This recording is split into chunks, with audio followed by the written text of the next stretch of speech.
بسم اللہ الرحمن الرحیم۔ خواتین و حضرات، آج ہم جبل رحمت کے پاس کھڑے ہیں۔ آپ کے سامنے جبل رحمت ہے۔ آج ہم جبل رحمت کی زیارت اور تمام تفصیلات جانیں گے۔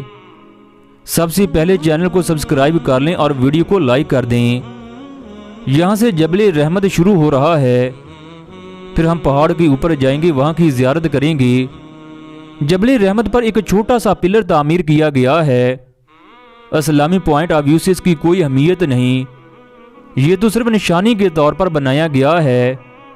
جبل رحمت پورے پہاڑ کو کہتے ہیں۔ اسی پہاڑ کے نزدیک حضور اکرم صلی اللہ علیہ وآلہ وسلم نے آخری خطبہ دیا تھا۔ حج کے دن حضور اکرم صلی اللہ علیہ وسلم میدان عرفات میں تشریف لائے۔ جب سورج غروب ہونے لگا تو آپ صلی اللہ علیہ وسلم نے اپنی اونٹنی قصوہ لانے کا حکم دیا، پھر اپنی اونٹنی پر سوار ہو کر یہاں تشریف لائے۔ آپ صلی اللہ علیہ وآلہ وسلم نے فرمایا، لوگوں میری بات غور سے سنو، میں نہیں سمجھتا کہ آئندہ کبھی ہم اس طرح کسی مجلس میں یکجا ہو سکیں گے۔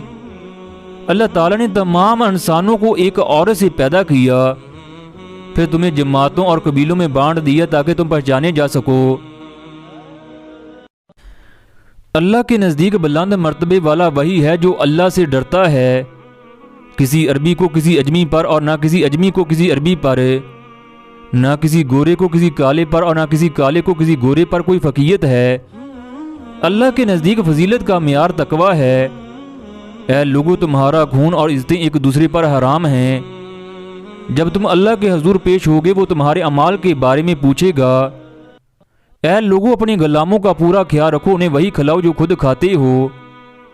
جو کوئی اپنا نسب بدلے یا کوئی غلام اپنے آقا کے مقابلے میں کسی اور کو اپنا آقا ظاہر کرے، اس پر خدا کی لعنت ہو۔ عورت کے لیے اجازت نہیں ہے کہ وہ اپنا مال اپنے شوہر کی اجازت کے بغیر کسی دوسرے کو دے۔ پھر آپ صلی اللہ علیہ وسلم نے لوگوں سے سوال کیا، اگر خدا کے یہاں میرے بارے میں سوال پوچھا جائے تو کیا کہو گے؟ لوگوں نے کہا، ہم کہیں گے آپ نے دین ہم تک پہنچا دیا۔ یہ سن کر آپ صلی اللہ علیہ وسلم نے آسمان کی جانب انگلی اٹھا کر اشارہ کرتے ہوئے کہا، خدایا گواہ رہنا، خدایا گواہ رہنا، خدایا گواہ رہنا۔ خواتین و حضرات، آپ لوگ دیکھ سکتے ہو، جو لوگ جبل رحمت کی زیارت کرنے کے لیے آتے ہیں یہاں پر اپنا نام لکھتے ہیں، اس کا کوئی فائدہ نہیں۔ اللہ انسان کی نیت اور اعمال کو دیکھتا ہے۔ یہ پتھر، یہ پہاڑ کچھ نہیں دے سکتے۔ یہ ہمارے ایمان کے کمزور ہونے کی دلیل ہے کہ ہم ان پتھروں پر اپنے نام، اپنی خواہشات لے کر جاتے ہیں۔ جو لوگ میری یہ ویڈیو دیکھ رہے ہیں، خدارہ وہ ایسا مت کریں۔ اللہ شاہ رگ سے زیادہ نزدیک ہے، وہ 70 ماؤں سے زیادہ پیار کرتا ہے۔ جب آدھی رات کا وقت ہوتا ہے وہ 7ویں آسمان پر آ کر آواز دیتا ہے کوئی مجھ سے رزق اولاد مانگنے والا، میں اسے عطا کروں۔ مگر اس وقت ہم پر نیند کا غلبہ ہوتا ہے، ہمیں اپنی نیند عزیز ہوتی ہے۔ ادھر دیکھو رے، او بھائی ہے نا۔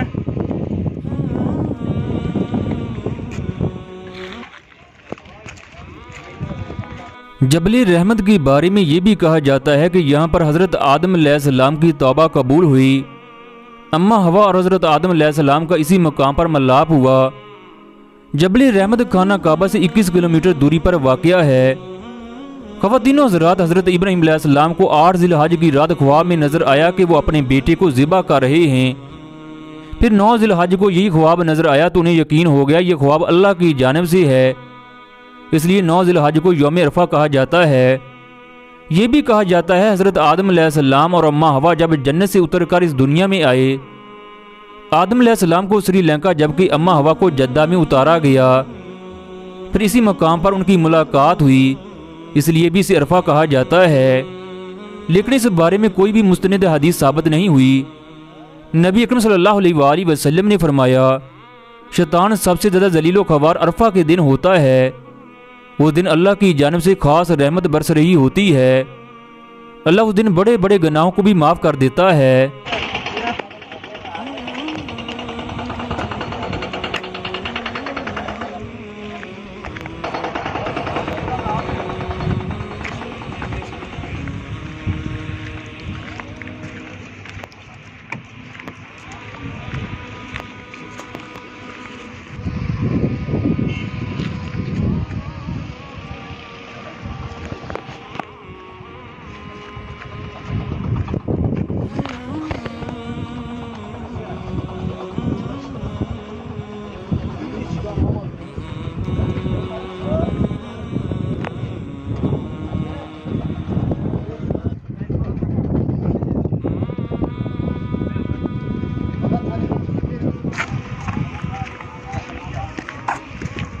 artık şu tarafa çocuklarımızı al.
یا الہی تو ہمیں معاف فرما دے، تیری رحمت وسیع ہے، ہمارے گناہوں کی کوئی اوقات نہیں، ہمیں اپنی طرف سے رحمت عطا کر اور ہمارے لیے ہر معاملے میں بھلائی عطا فرما۔ اے پروردگار، وہ معاملات جن میں ہمارا اختیار نہیں، جہاں ہم بے بس ہیں، ان میں ہماری مدد فرما اور ہمیں اکیلا مت چھوڑ۔ نبی اکرم صلی اللہ علیہ وآلہ وسلم نے فرمایا، یوم عرفہ کے دن اللہ کی رحمتوں کا خاص نزول ہوتا ہے۔ اللہ تعالیٰ عرفہ کے دن سب سے زیادہ بندوں کو دوزخ سے آزاد کرتا ہے، پھر فرشتوں کے سامنے اپنے بندوں پر فخر کرتے ہوئے فرماتا ہے، یہ تمام بندے کس ارادے سے آئے ہیں، ان کے دل میں جو بھی ارمان ہے وہ پورے کر دیے جائیں۔